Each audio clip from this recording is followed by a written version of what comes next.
National highway सुईगेस भरिसां जिते कल्ह सनाला शहर जे शोरूम ते ख़ासकरी बिरादरी जे माण्हुनि हमलो कयो ऐं अंधाधुंध फायरिंग कई। मौज़ाना तौरु हीउ बची वियो ऐं हिन महिल ताईं जेको आहे पुलिस को बि जेको आहे एक्शन न वरितो आहे। ऐं अचो त हिन सां ॻाल्हि ॿोल कयूं, हिन जो छा चवणु आहे। शोरूम मुंहिंजे ते हमिलो थियो, ख़ासि कली बिरादरी जा माण्हू हुया।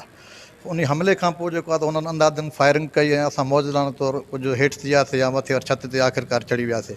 उन खां पोइ असां फौरी तौर ते जेको आहे SHO PS ठरी मीरा खे इतलाह ॾिनो। उहो आयो पहुतो, उन ॾिठी सरज़मीन हिते जेके फायर थियल हुया, निशान हुया, गोलियुनि जा खोल हुया, सभु शइ उहो खणी वियो। उन खां पोइ उन FIR कटी। FIR कटण खां पोइ हिन महिल ताईं को बि एक्शन कोन कयो वियो आहे। नगीना ख़ासकली इरफान अली पंहिंजी कोरट में शादी कई। उन खां पोइ नगीना ख़ासकली जा माइट जेके आहिनि असांजे माइटनि जा जानी दुश्मन थी विया आहिनि। उहो असांजे ॻोठ ते कातलाणा हमला कया था वञनि। कोरट हुननि खे शादीअ जी इजाज़त ॾिनी आहे, असांखे कोरट खां मथे असां कोन आहियूं। SSP खैरपुर DIG सखर ऐं IG सिंध खां अपील कई आहे त असांखे तहफ़ुज़ फ़राहम कयो वञे। कैमरामैन सिकंदर शहर सां गॾु नियाज़ अली शहर सिंध न्यूज़ हिंडियारी।